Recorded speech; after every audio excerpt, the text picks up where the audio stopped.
Where are you going, Holmes? Have you been invited somewhere? We have been invited, Watson, We have. Where to? to the Baker Street Irregulars' annual dinner. They sent us an invitation. It is on the table. A dinner? How could those street urchins afford anything like that? I can't understand your interest in them, Holmes. They're dirty. They wouldn't hesitate to steal your wallet. Watson, you should be excited. It is a secret dinner. Its location changes every year. Read the menu. Sounds mouth-watering. All right. We, the secret police of Baker Street, invite you, Sherlock Holmes, and Dr. Watson to our annual dinner. Menu, entree, frozen rat head salad. Is this a joke? Not at all. Pray continue. Main course, sow's udder in Danny Nutcracker's way. Sounds disgusting, Holmes. Hedgehog goulash. Street turnips in homemade juice. And it goes on. I can hear them on the stairs now. Oh, we can't go there. We can't eat that. Watson, you'll hurt the feelings of those poor children. We have to go. Oh, Mr. Holmes. It is fine, Mrs. Hudson. Mr. Holmes! Wiggins, Dr. Watson is getting ready. He will be delighted to join us. You don't look well, my young man. Is there something wrong? Don't tell me the dinner is cancelled. Mr. Holmes is my brother Leighton. He's in a prison cell. They say he's killed 2 men. You have to help us, Mr. Holmes, 'cause I know he didn't do it. Where is he now? From what I've heard, they took him to the yard, and they gave him a good beating already. You know what they're like. They'll hang him. They won't look any further. Holmes, we have to help him. And forget about the dinner? Wiggins, I'll take the case. You're fantastic, Mr. Holmes. I'll be waiting for you at the crime scene. You'll be there, right? It's on Half Moon Street in Whitechapel. Very well.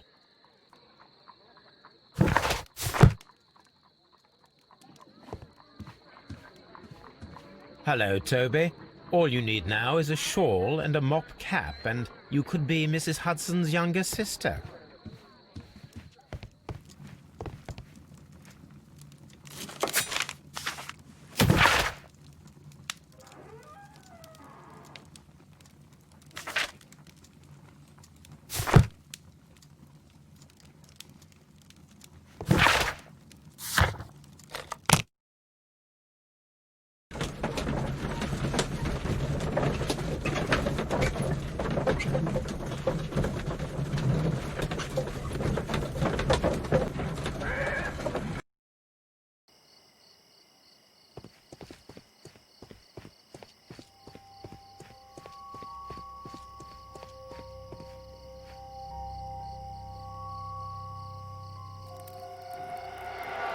Please, gentlemen, leave the scene now. Oh, Mr. Holmes, is that you? Good evening, Constable... Constable Marrow. I was here with Inspector Aberline during the Ripper case, Mr. Holmes, back in '88. But then this is nothing like that case. With this one, we've got the murderer, the weapon, and the statements, which speak for themselves. Of course, Marrow. But you know that appearances can sometimes be deceiving. Who were the victims? The 2 men here, both shot. The stud fellow was Brian Vercotti, a well-known ruffian. The other, Kenneth Butler, a jeweller by trade. You spoke of statements. You have witnesses? Well, I was there, so I gave my own statement. And then there were 2 other witnesses who said they saw the killer Chapman. Mr. Turner, a gentleman who lives in that flat over there. And Polly Powell, a flower seller, who was over at the far side of the street. So, Constable Marrow, I should be delighted to hear your testimony. I was standing at the north side of Half Moon Street. That was the side that you came from. But you would have been unable to observe this part of the street, where we are standing now. That is correct. But I saw the 2 victims slowly enter Half Moon Street, and then shortly after, the fireworks started. A few minutes after that, the fellow Chapman rushed towards me and ran into Half Moon Street. Please continue. I didn't pay attention, but suddenly I heard a woman's cries and police whistles on the other side of Half Moon Street. I rushed over there and I saw the 2 dead bodies on the ground. When I reached Whitechapel Street, I saw Leighton Chapman. He'd been caught by 2 police constables. Did you hear the shots? I didn't hear any shots. The fireworks were all over the sky. They were so loud I couldn't hear anything else. What were the fireworks in honour of, Constable? Well, today's Queen Victoria's birthday, Mr. Holmes. Ah, yes, I appear to have lost track of the days. It is May now, of course. Constable Marrow, what else caught your attention while you were running through Half Moon Street? I saw nothing but rats, and I took the time to light every corner with my lamp. Did you happen to look up at Mr. Turner's window when you were on Half Moon Street at that time? Yes, I saw that the window was open, but no one was there. It was dark in the room. Constable, your statements have been of great value to me.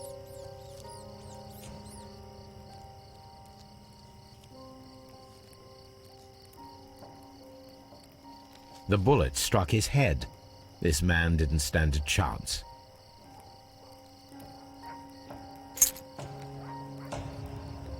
This is an ordinary key. I wonder what kind of door it opens.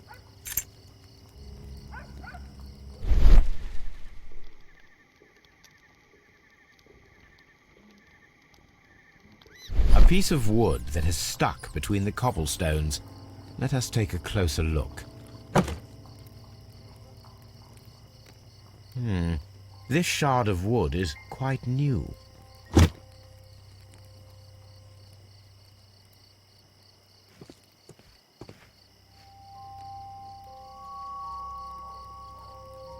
A tattoo from Westgate Prison. Vicotti must have done some time there.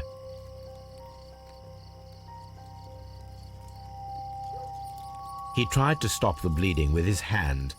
Death was not instant. The bullet penetrated his stomach, a dreadful wound. Brian Vicotti suffered greatly. What a terrible way to die.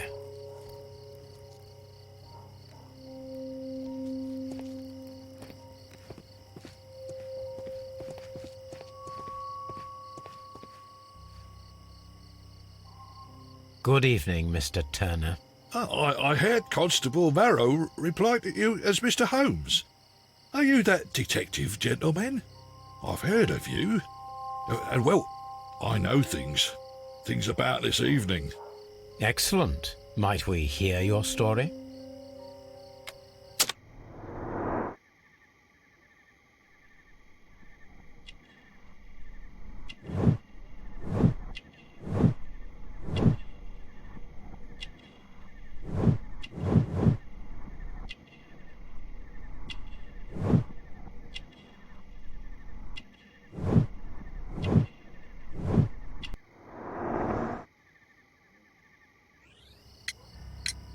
Could you tell us everything that you may have seen or heard?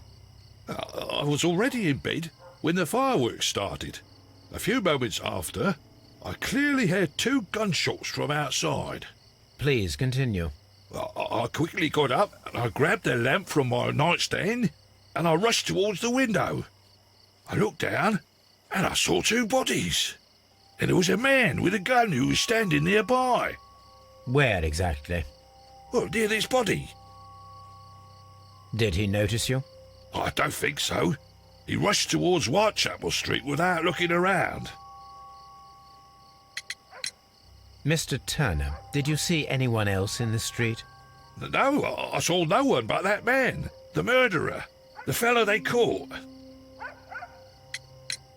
Were the 2 shots you heard consecutive?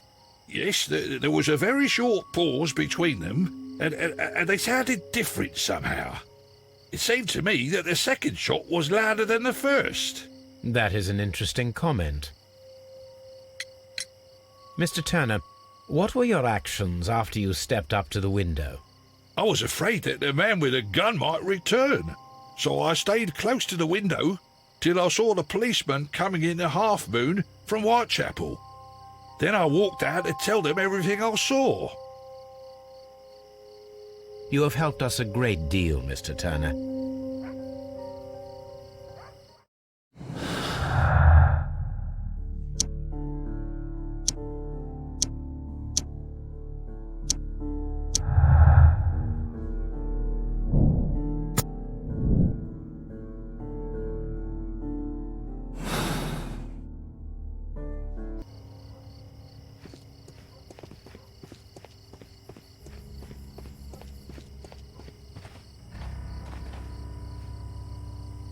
Mrs. Powell? What do you want? My name is Sherlock Holmes. I'm assisting the police with their investigation of the crime that took place this evening. Well, I've already gave my testimony, but very well. Could you tell us everything that you may have seen or heard? Yes. I was selling my flowers as usual, and then the fireworks began, in honour of Queen Victoria. I enjoyed those. But then, all of a sudden, a young lad ran out of Half Moon Street and stopped just by me. He had a gun in his hand. He was like a ghost, and all covered in blood. It was dark, but I could see him, because of the flashes from the fireworks. And then? I screamed as loud as I could. I knew that a policeman should be on duty in the vicinity. He had no time to escape. 2 constables got him. Then another constable came out from the very same street, and I heard him talking of a horrible murder. Mrs. Powell, did you hear the gunshots? I'm not sure. You know, what with the fireworks? Did you see anyone else leaving Half Moon Street, prior to or at the time of the crime? No, sir, I did not. Even with all the fireworks, I was very attentive, as I'm always on the lookout for customers. My thanks to you, Mrs. Powell. This mirror is turned towards Half Moon Street.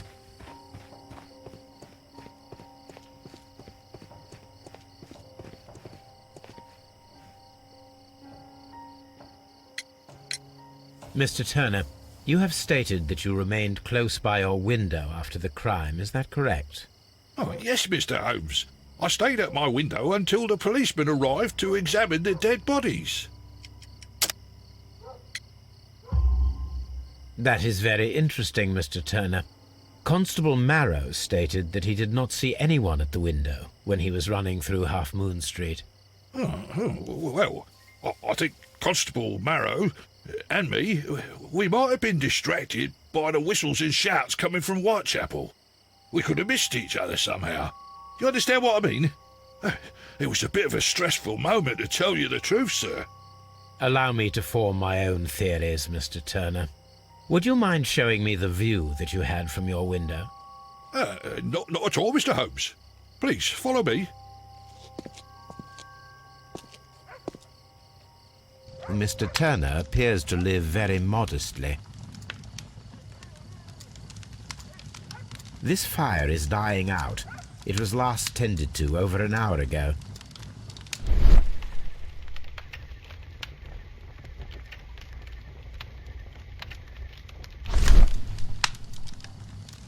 The papers are almost entirely burned. I am unable to see what's written here. These words are illegible. The papers were thrown into the fire just a short while ago.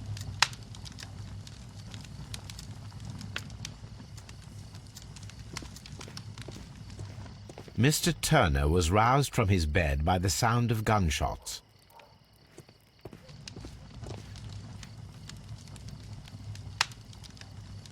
The books on this shelf are in a mess. It looks as though Mr. Turner was trying to find something in a hurry here a short while ago.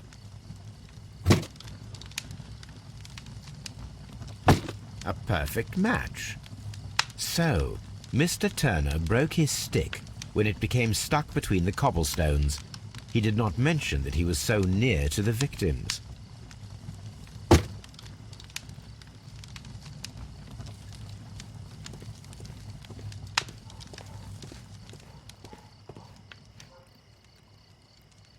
This kitchen knife is quite sharp.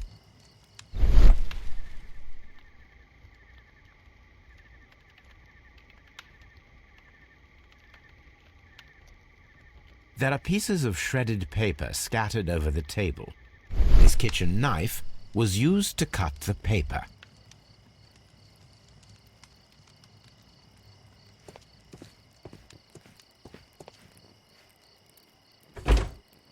So, that's the view Mr. Turner had when he opened the window.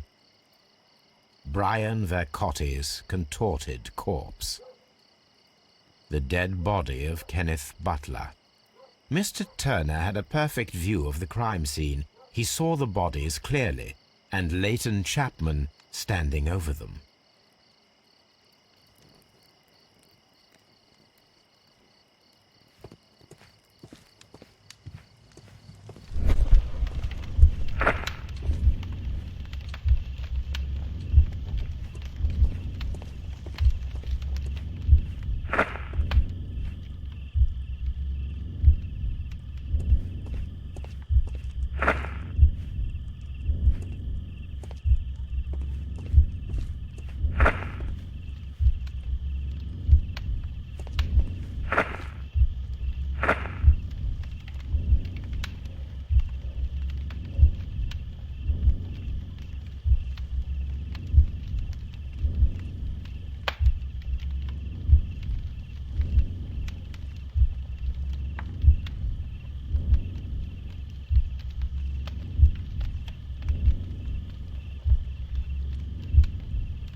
So Mr. Turner used a book to hide an object that he found on Kenneth Butler's body. The question is, what did he find?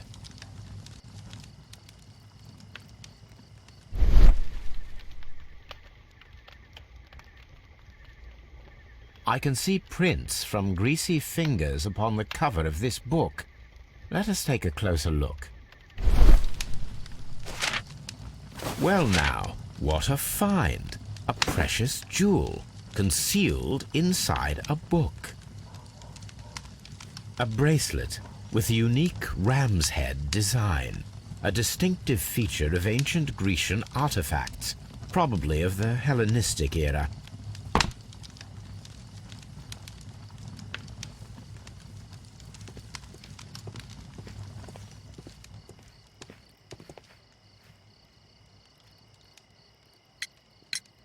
Mr. Turner, how would it be possible for a man of advanced years, such as yourself, to rush from his bed to the window in a matter of seconds, as you have stated?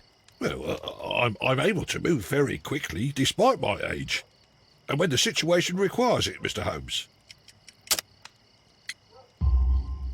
I highly doubt that, Mr. Turner.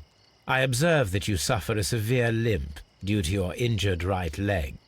It would have taken at least 10 seconds for you to approach the window. That means you could have easily missed something or someone in Half Moon Street during that time. You're right, Mr. Holmes. I could have missed something. But it did seem to me that everything happened so quickly. Time can pull tricks on you. And what of everything else that you told us? Mr. Turner, it is vital that we have your complete and true statement. Mr. Holmes, I do assure you that the other things I said were most sincere. Mr. Turner, you were not sincere with me. Not then, and not now. But Mr. Holmes... This, Mr. Turner, does not look like anything that a poor man might possess. It is worth more than the home that you live in. I can explain. No, merely correct me if I am wrong. You saw Leighton Chapman through the window, but you also noticed a glittering object on the ground, this precious jewel. You walked down and took the bracelet from the body of Kenneth Butler, and when you heard the whistles, you hurried away. That broke your walking stick. It caught fast between the cobbles. Constable Marrow was unable to see you in the window as you were climbing up the stairs on your way back to your flat. Upon returning home, you hid the precious jewel inside a book. Mr. Holmes, please don't send me to prison. I didn't do anything bad. I'm just a poor man. When I chanced upon the bracelet, I saw it as an opportunity to make a little money. I was desperate. I only took the bracelet, that's all, I swear. You made a mistake by lying to me. But you are not a criminal. I believe that. Although I must return this bracelet to its rightful owner.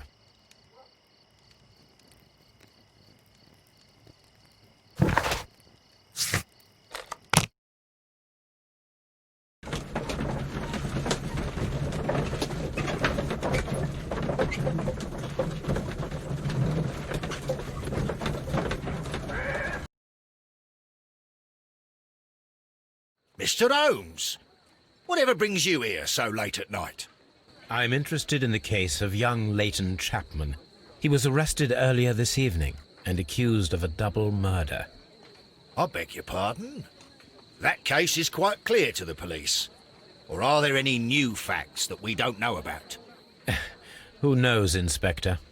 Look, you are free to investigate, of course, Mr. Holmes. Chapman was arrested with a revolver in his possession, which you can find in the evidence room. The suspect himself is in custody. Did you find anything else on his person? A few personal belongings. Nothing particular, Mr. Holmes. Thank you, Lestrade.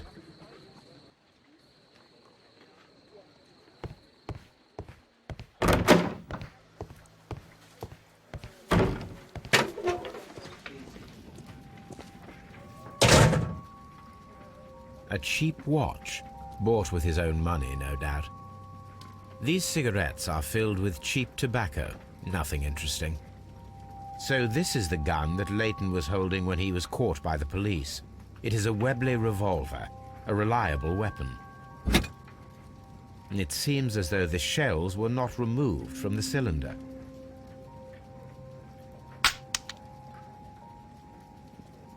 Two out of the 6 shells have been fired. There were 2 shots.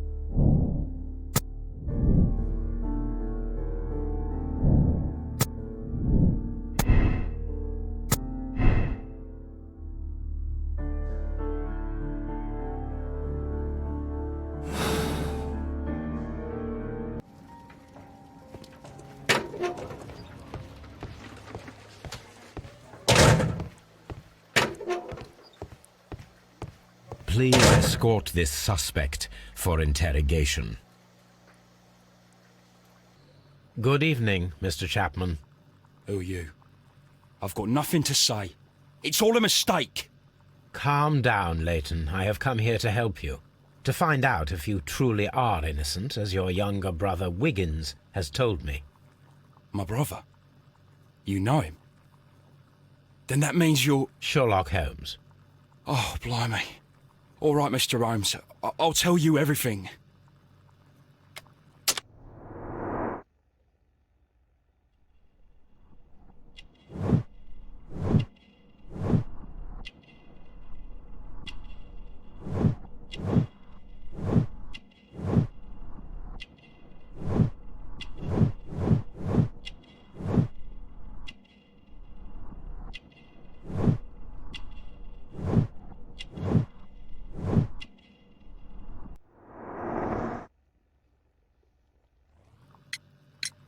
Good. Tell me your account of what happened.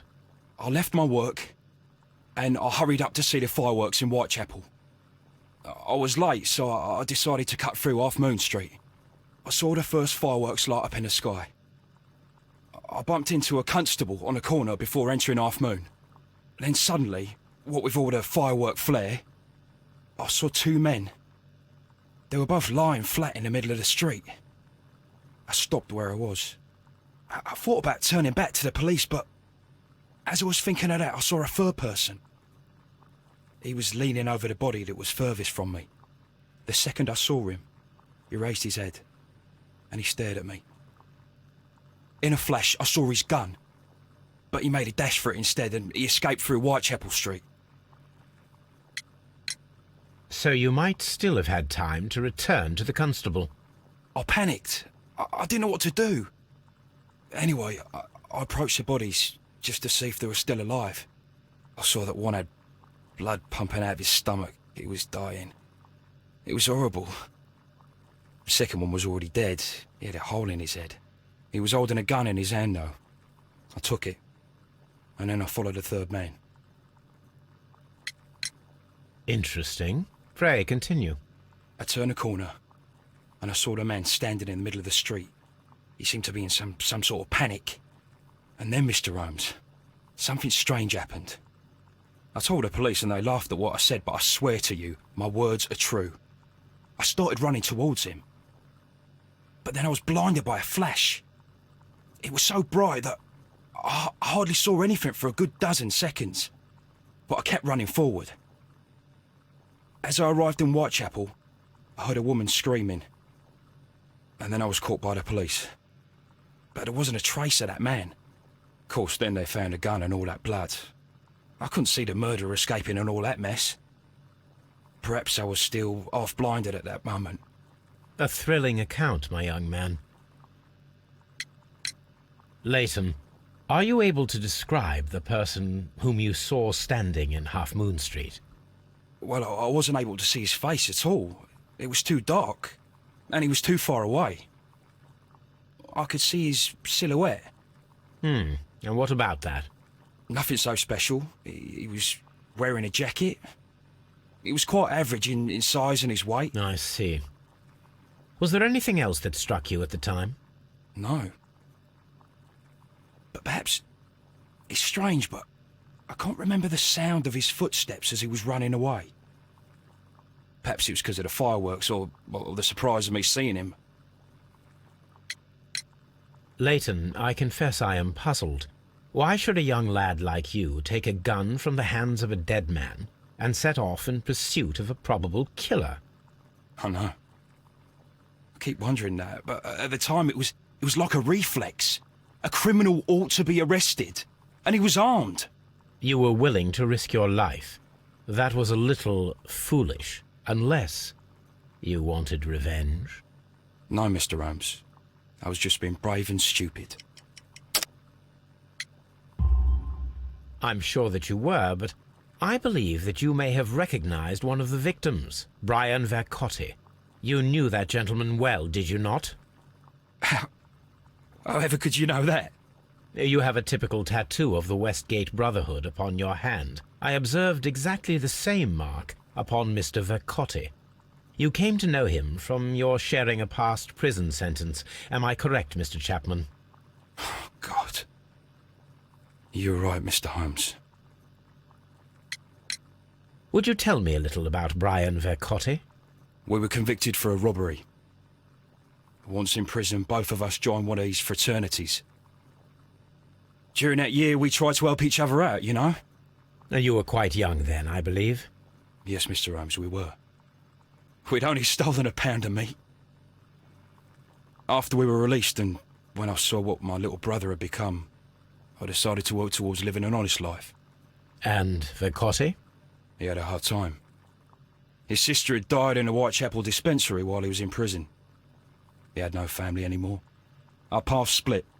He fell back into crime. So you lost him? Yes. And for around 2 years, I heard no news of him at all. We shall see you soon, young man.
Here it is. I need to continue my research in my archives.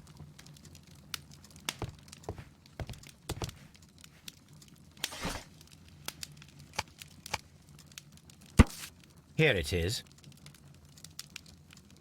One of the victims, Kenneth Butler, was involved in the story of the stolen Hellenistic treasures.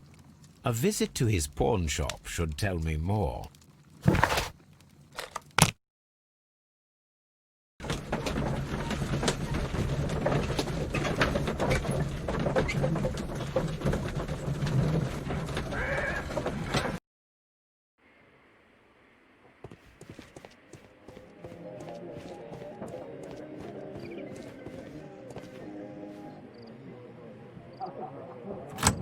Mr. Butler's key matches the lock perfectly.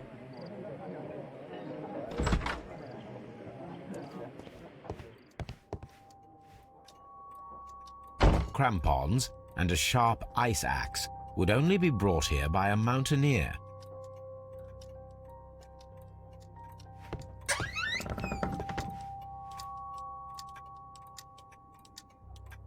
A flare pistol. Perhaps it was pawned by a destitute sailor.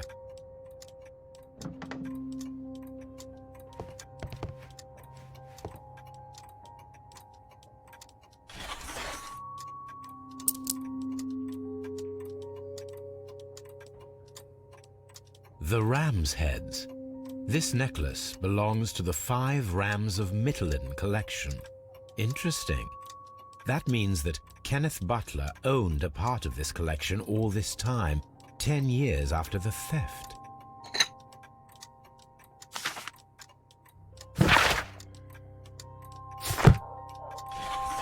It looks as though Mr. Butler kept a careful record of his operations.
What's up with you, lad? What are you waiting for? I'm waiting for my brother to be released. Your brother? The one that you caught, beat up and imprisoned. Ah, the murderer. He ain't killed no one, copper. Watch your mouth, lad, else you'll be joining that worthless brother of yours.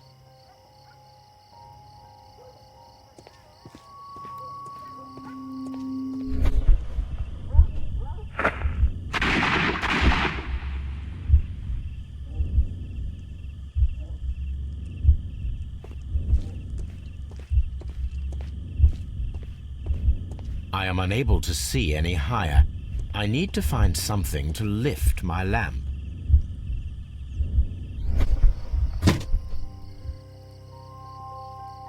This should be useful.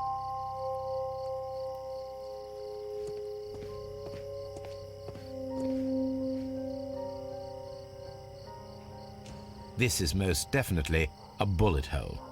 The brick cracks are fresh. Watson, there was a third shot fired in this street.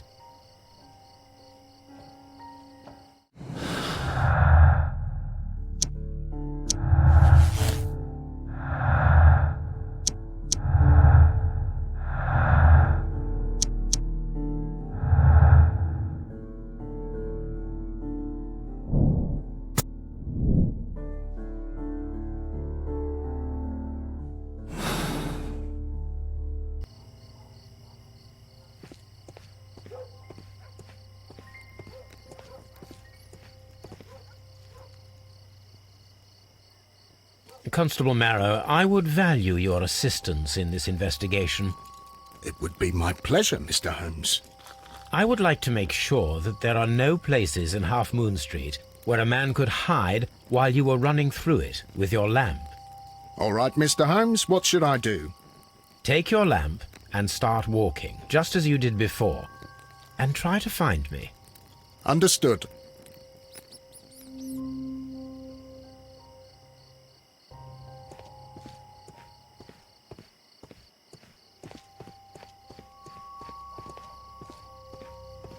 I can see you very well, Mr. Holmes. All right, Constable. Let's try again. I'll find another place to hide.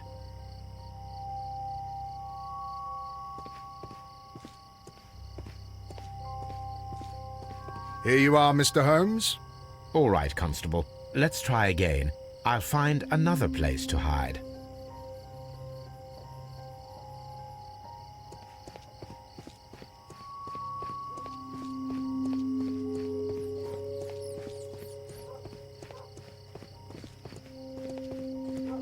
Mr. Holmes, it wasn't difficult to find you at all. It is obvious now. No one could escape Constable Marrow's lamp while hiding in the street.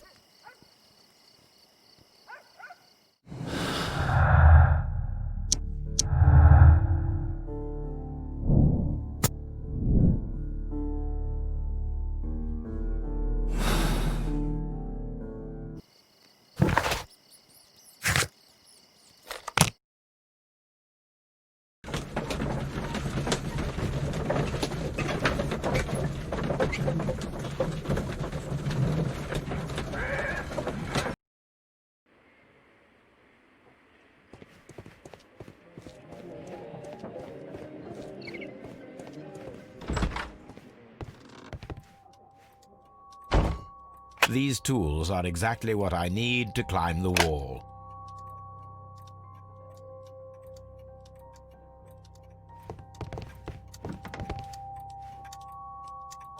This is exactly what we need in order to imitate the flash of the fireworks.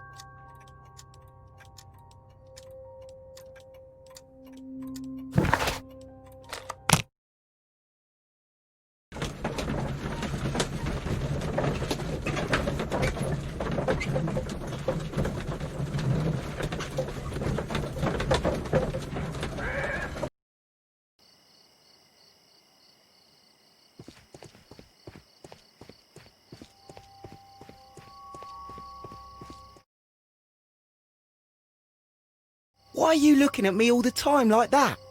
I'm just watching you, lad. I never know what to expect from people like you. People like me? Yes, Street beggars and thieves. I ain't a thief. Oh, no? Then where did you get whatever it is that you're gnawing on? I very much doubt that you bought it. What ain't seen can't hardly be stolen.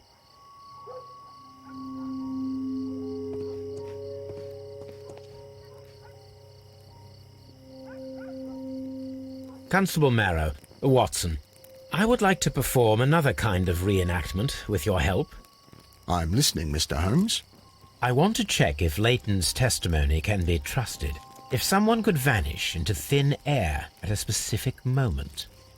But Holmes, I don't see how. I am going to be the mysterious gentleman whom Leighton followed. I will stand exactly where he saw him before he was blinded by the flash. Watson, you will be Leighton. When I fire the signal flare, you should start to chase me. I understand, Holmes. You, Constable Marrow, just play your part and do exactly as you did.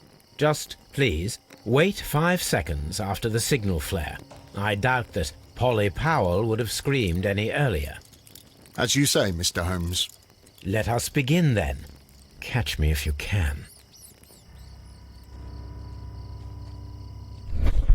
This wall is cast in shadow. It would be difficult to see anyone scaling it.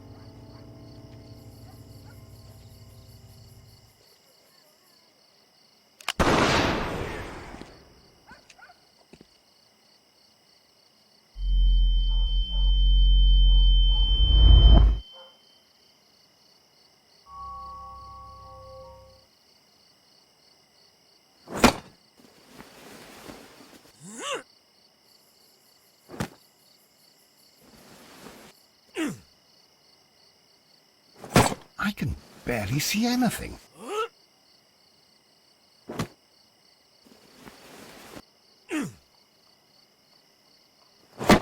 Holmes? Are you there?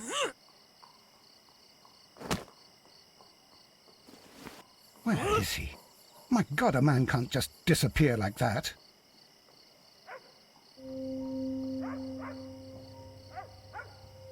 Holmes?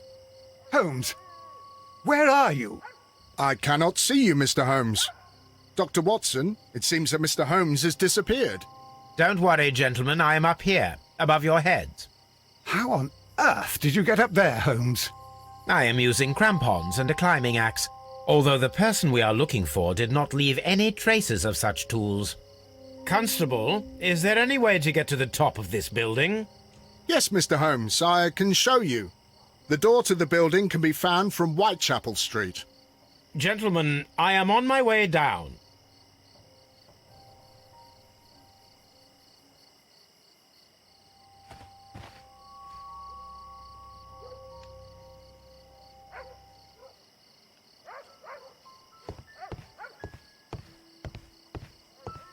These shards of glass are from the window above.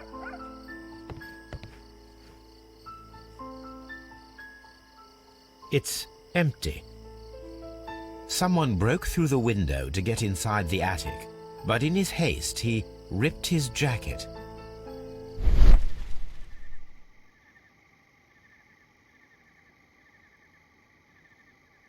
A cluster of thick black threads. They're unusually strong. I should examine them under the microscope. We can conclude that the person whom Leighton saw climbed up the wall, broke into the attic window, and escaped through the hatch.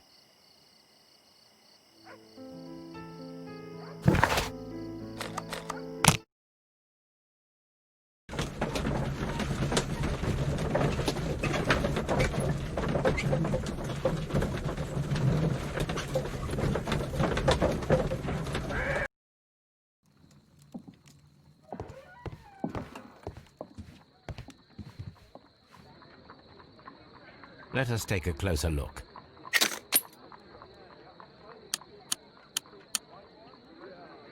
It is not a thread, but a hair. I very much doubt that it is human. I need to compare this sample with a human hair and a horse hair. A shaving brush is usually made from horsehair. Watson, could you please pass me your shaving brush? Here you are. Watson, look, what's outside the window? Well, I don't see anything. Ouch! Holmes!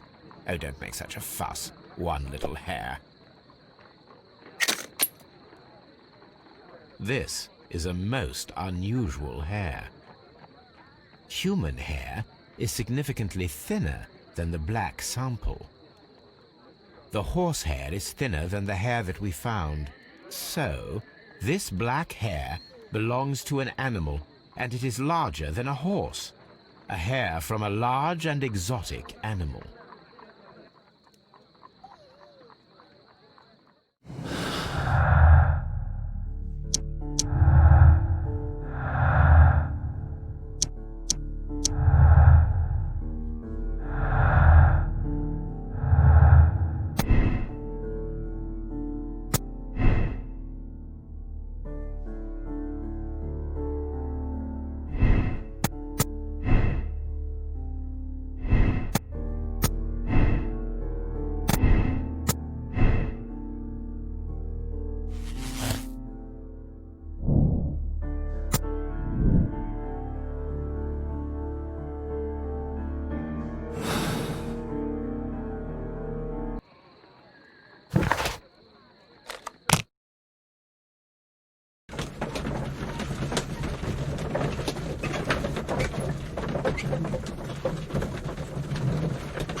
Wiggins, my lad, what are you doing here? You'd best be leaving and be quick about it. I've done nothing wrong. You'd learn more by watching Mr. Holmes. He knows exactly what he's doing, not like you. Oi, watch your tongue.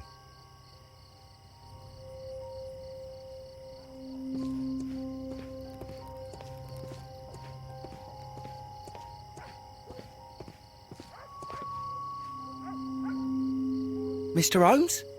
We have good news for you, Wiggins. The investigation has proven very interesting so far. We found facts and details that confirm your brother's innocence. I knew it, Mr. Holmes. But for now, Wiggins, we need your help. Anything you like, Gov.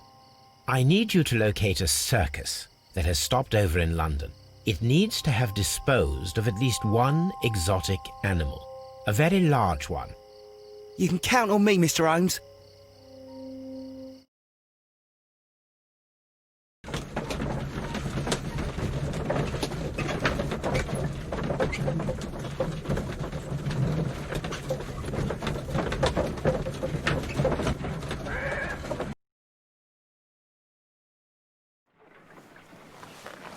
I do hope that those children don't get into trouble, Holmes.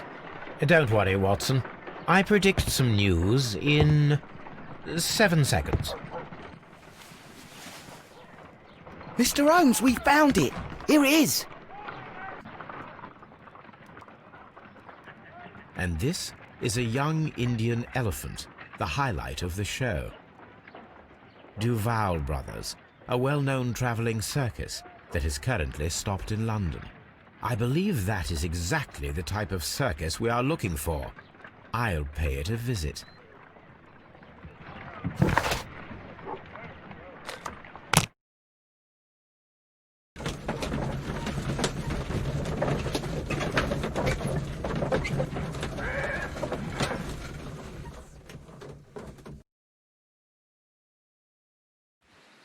Aye, you!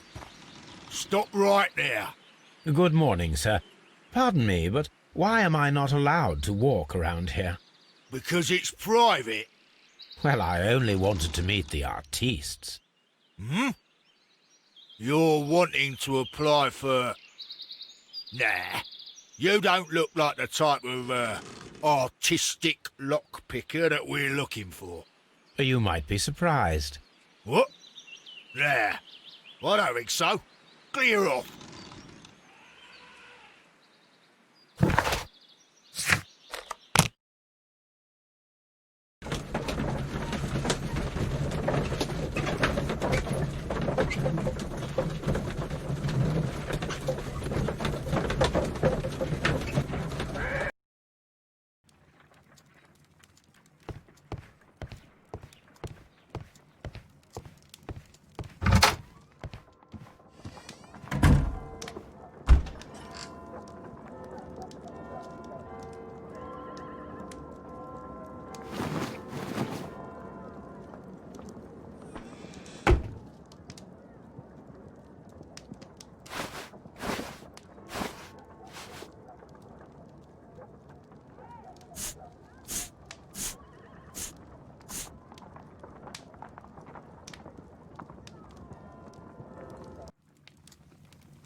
Stay where you are. What are you doing here, and where is Sherlock Holmes? Calm down, Watson. Take deep breaths now. It's me. Oh, thank God, Holmes. I can't get used to your disguises. Thank you, Watson. That means I am ready to go.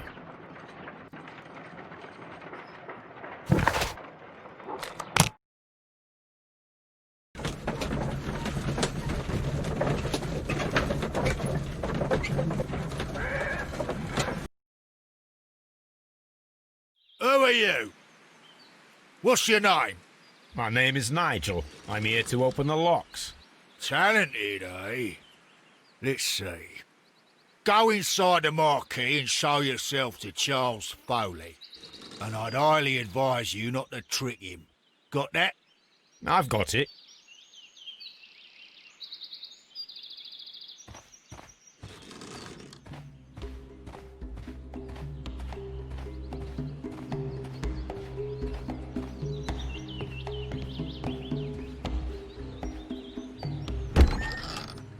So, everything is here just as you asked. And what about the money? Some of the barrels are wet. Transportation issues, it couldn't be helped. Whatever. We'll be here after midnight to pick up the supplies. I want to be paid first. No. You'll be paid after we make the transfer, as I said. Right? I hope that no one saw you. The police are on the lookout. Of course not. I'm a professional. Glad to hear it. Be ready for tonight, then.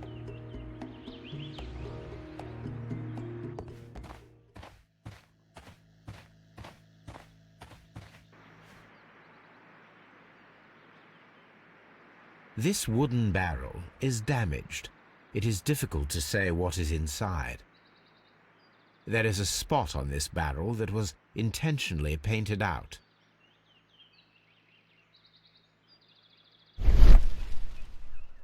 The crest of the Honourable Artillery Company. Could it be gunpowder? I need to be sure. Judging by the fractions and the scent, I can confirm that it is, in fact, gunpowder. The barrels are roughly clustered.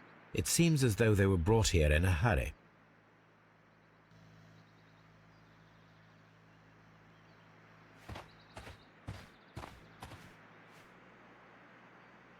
This printing press is old, but still quite capable of printing hundreds of pages per day. There are enough posters to paste across half of London's walls.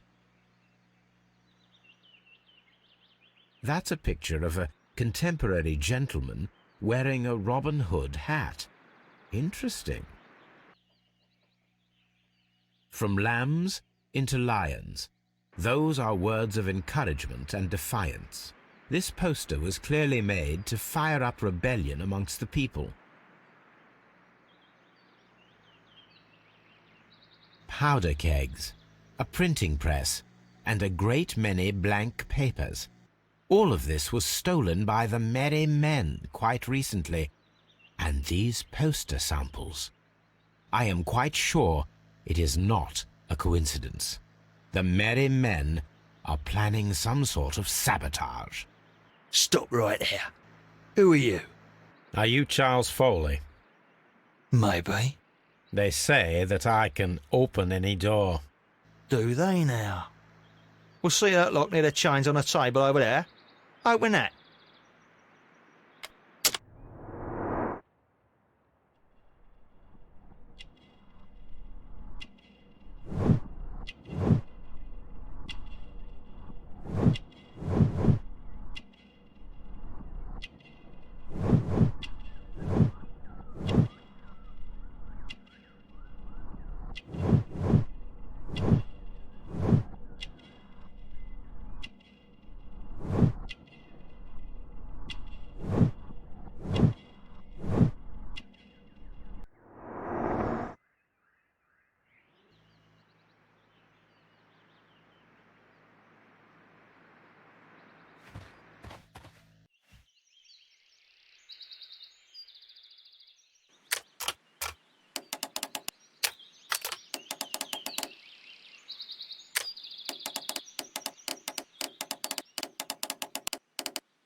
Well, they're right.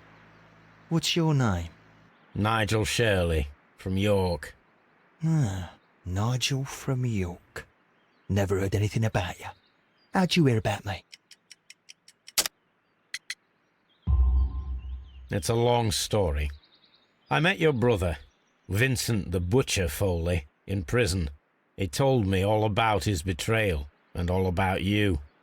Before I was released, he told me that you might find a job for me one day and pay me some money for me craft. Well, he died. 7 days ago, in prison. I'm sorry to hear that. That's all right. The traitor has paid the blood price for it. And you'll do the job anyway, 'cause I need a talented lockpicker. I know just where to search for his legacy. It's all about the Hellenistic treasures, isn't it? Osh, you fool. Now, listen up. You'll come with us tonight, and you better mind yourself. Us? Wait, who's coming then? Billy, Jack and me. And what will I get for that? We'll share the loot. The one you seem to know about. Right. Wait for us at the abandoned manor house on the corner of Ladbroke Grove and Kensington Park Road at midnight. Deal.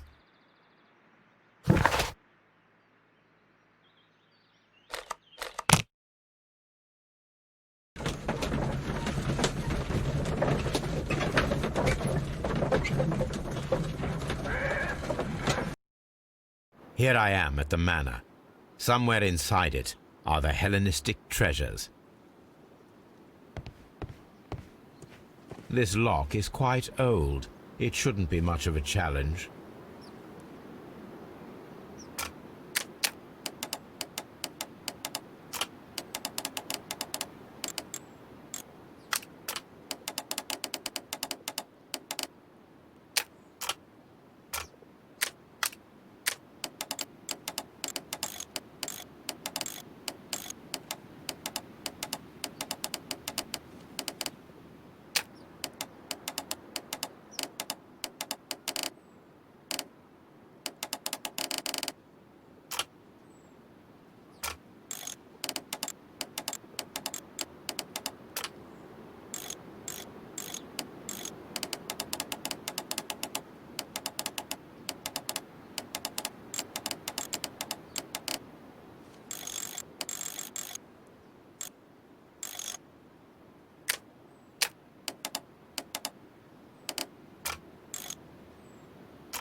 I need to find where the safe is hidden and lockpick it.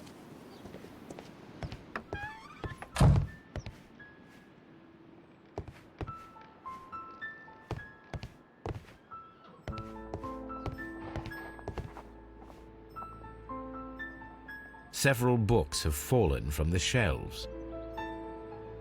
This cupboard is an absolute mess. It seems as though this cupboard can be moved. I'll give it a try.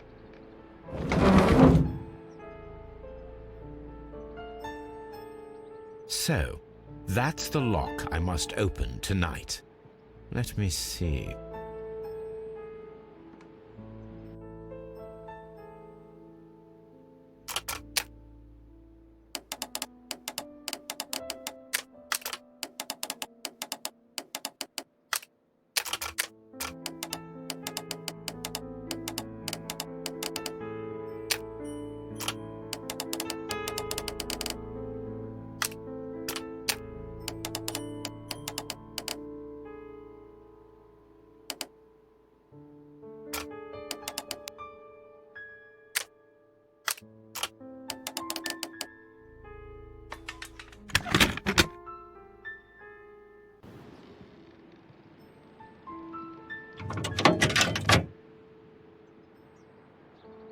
What a surprise! Another lock. And I won't be able to pick it. I recall that precious key around Foley's neck. It might prove a decent fit. I suppose they hired me to only open the first lock. Let us wait for the thieves, trap them, and find out. Let us check the thieves' possible escape routes in the event that they are caught off guard by the police from the front door.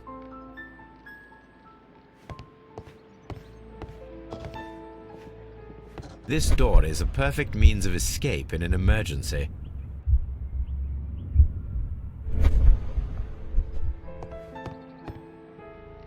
A solid rope.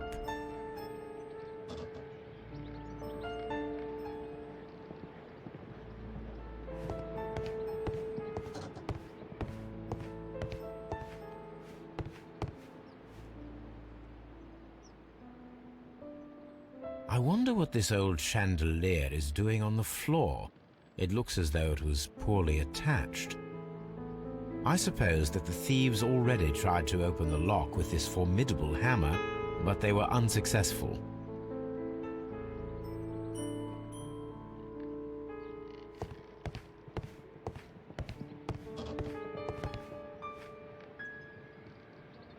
A solid rope.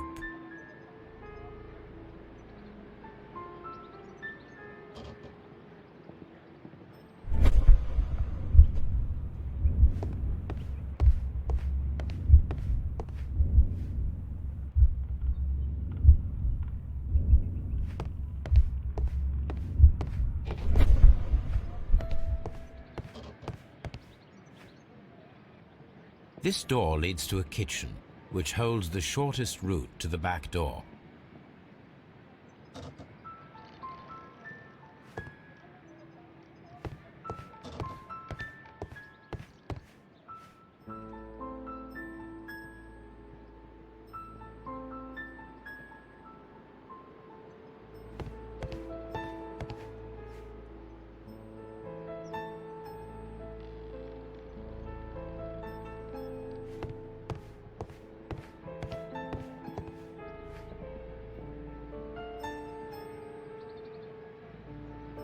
This should be useful.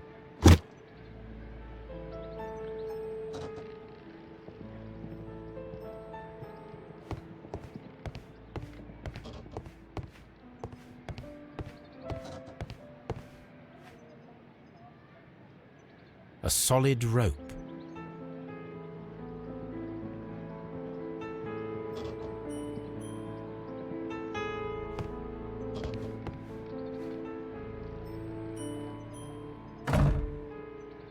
The door is now blocked.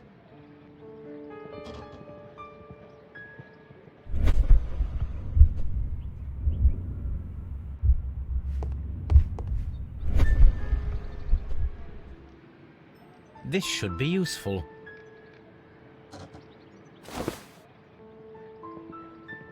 The door is now blocked.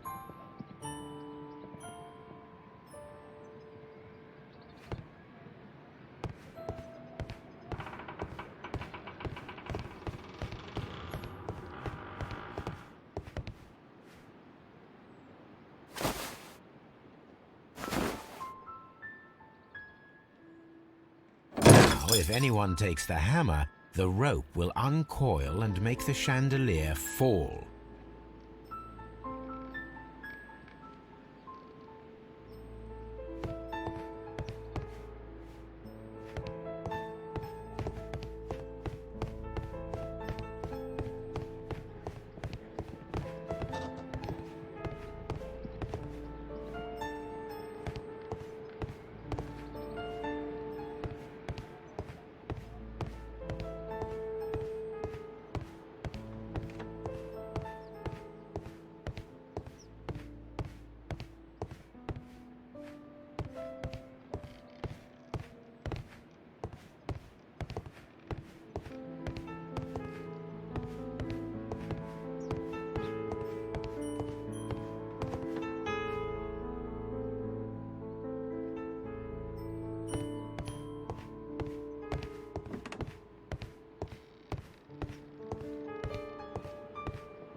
The ground floor window is a perfect way to escape the police.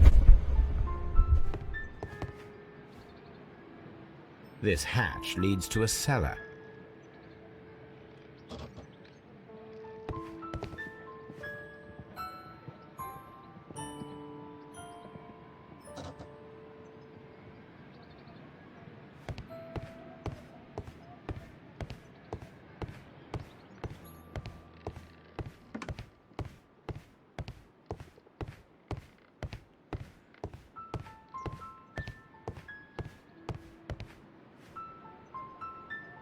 Oh, that's a lovely old carpet.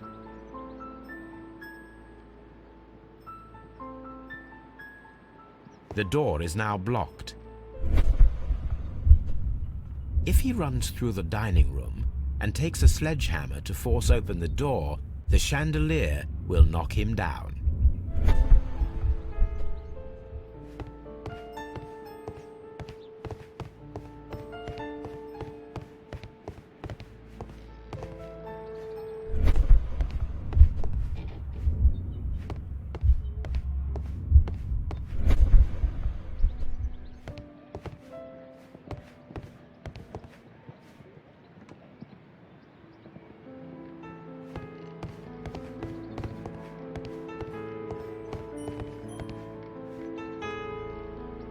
This works very well.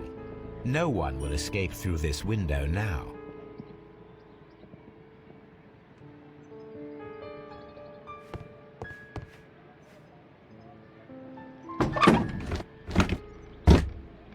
There is no ladder. If anyone falls here, he will need assistance to get out.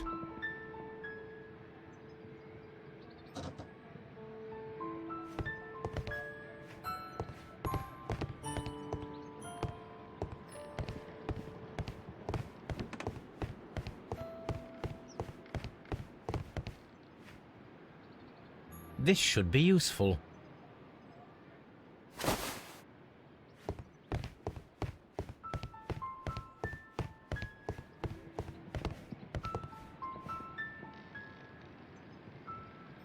Now, it's not an open hatch, just a nice carpet on the floor. I should walk carefully here, else my plan will be ruined. Now, if a thief runs through the kitchen, he'll pay a surprise visit to the cellar.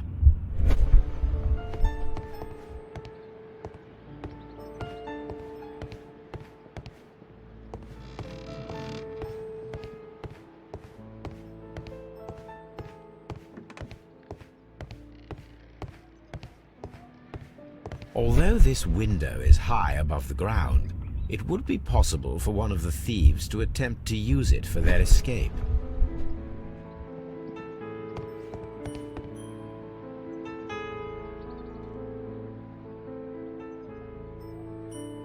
This is the perfect place to set a trap.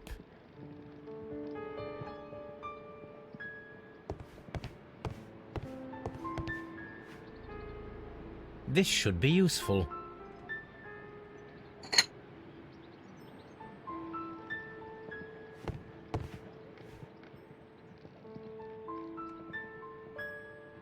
One step on these beads, and our thief will go flying. I should walk carefully here, else my plan will be ruined.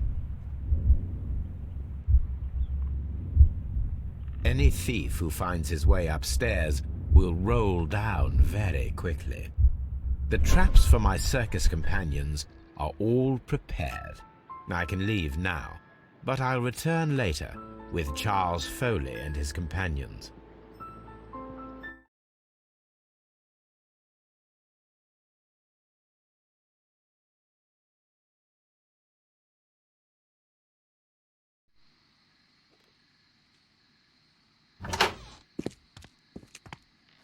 Police! Police!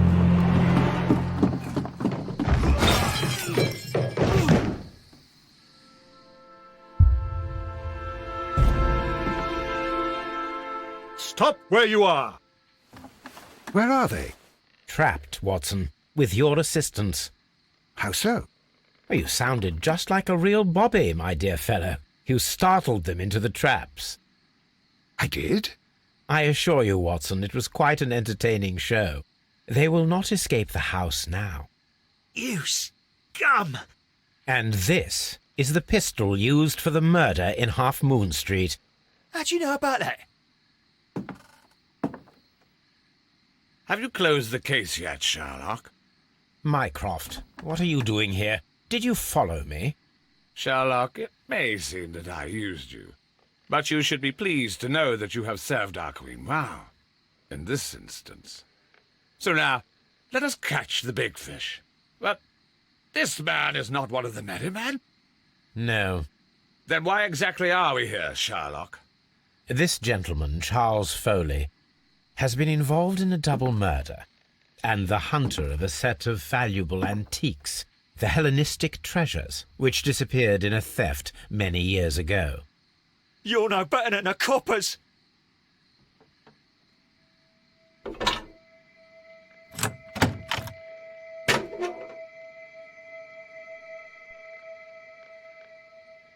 Holmes, that is incredible.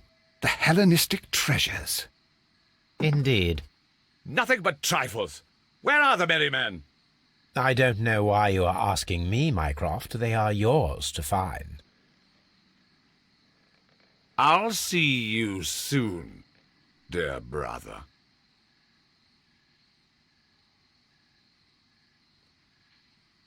Don't move.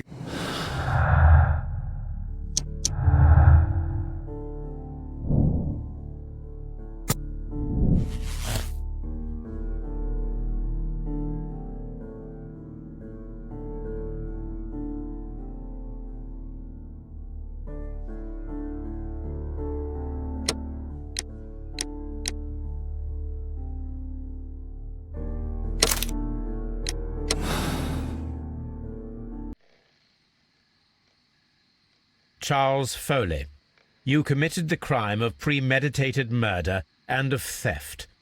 You will be severely punished for your deeds. You are pitiful, you Scotland Yard dog. Save your words for the gallows. I'm sure the journalists will love them. I shall leave now, Watson. Gentlemen, please take our friends here into custody. Where are you going?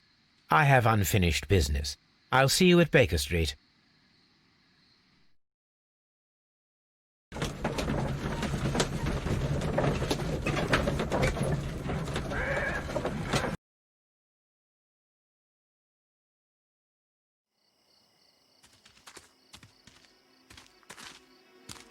Be careful with the lamps. Don't bring them too close to the barrels.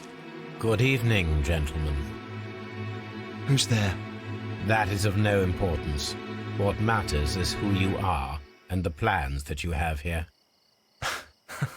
So you can stop us from carrying them out? Eventually, yes. Hey, careful. You'll blow us all up. I'm listening. We are a group known as the Merry Men. But I suppose you knew that already. We are the men who've already lost everything of value in their lives. We are ruined shopkeepers. We are workers who were fired from their jobs, honest people who were robbed. We were forced out from our homes and thrown onto the street, and all of this in the name of the so-called law. The laws that were set out by our government. The laws that make the commoners only more vulnerable and the wealthy more protected. We are not only from the British Empire. Some of us are from the New Lands, America, Australia, and we are many. But men we are still, and we are merry for that we stopped being afraid. For those powers that be had done their best to plant the fear inside our souls, and we accepted it so easily. The fear advised us to keep our heads bowed. It prevented us from fighting. Bankers and politicians, they own our lives, our work, our bread, and they push us to compete between each other, just to see who may serve them better. But in the end, they are the few, so they are weak. They are nothing without their titles. We should not fear them. Our so-called masters should fear us instead. The time has come for our group to stand tall. Our great and many merry men. We are going to blow up the London Stock Exchange. No life shall be lost. But ownerships, debts, and property titles? They shall all be destroyed. They're only papers, after all. So many people will be freed over this night. That is a radical step to take. What result do you truly expect? Chaos. But soon people will understand that they are free, and that they don't belong to anyone. They will be able to work for themselves, together, without letting the rulers dictate what to do, and finally justice will arise. What you are intending to do is a crime. It is not justice. How do you see justice, then? Kids go to prison for a loaf of dry bread. And how many lords do you see punished for stealing from their people, sending them to their deaths in mines or overseas to fight for land? Our masters wouldn't hear us. So now it's time to sing the song of the merry men. Will you let us do our duty?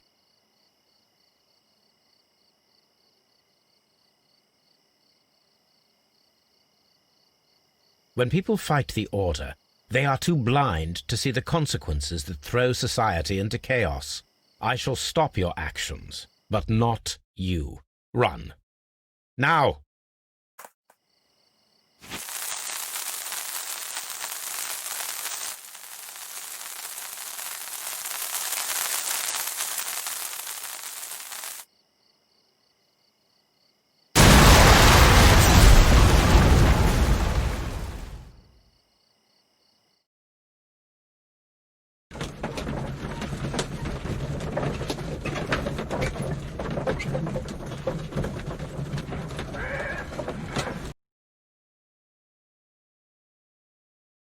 So, you're interested in Russian literature now? Quite, lately. It is an interesting book. I remember a few lines. Really? I tried reading it myself, but I had a hard time understanding it. Yes, Doctor. It's about intelligence. Sherlock, I vaguely recall one of the lines. Sometimes it takes something more than intelligence to act intelligently. There were also a few words along the lines of, pain and suffering are always inevitable for a large intelligence and a deep heart. Tell me, Doctor, does my brother show any signs of pain or suffering? Not that I know of. Because you see, Doctor, behind all of his masquerade, my brother does possess a deep heart. So deep that he does not recall where he places his love. Well, I'm sure that... His love and his duty that, in the first place, should be directed towards the Empire. For without it, we would be nothing. A country filled with uncivilized men. And the Empire needs order and discipline. It has no room for chaos. People who commit crimes, or at the very least intend them, deserve punishment, Sherlock. Without justice, there can be no civilization. But we serve the truth, not justice. Your truth, Doctor, that may prove immoral. Allowing people to terrorize London, destabilizing the whole empire.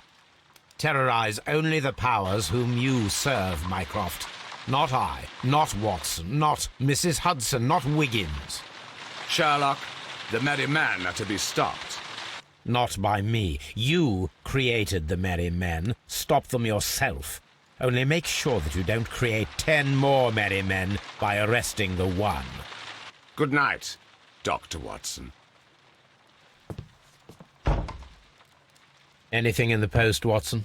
Any clients worthy of our attention? Only a second reminder from Mrs. Hudson about our new neighbour. She urges you to remove your... Oh, I don't care about that.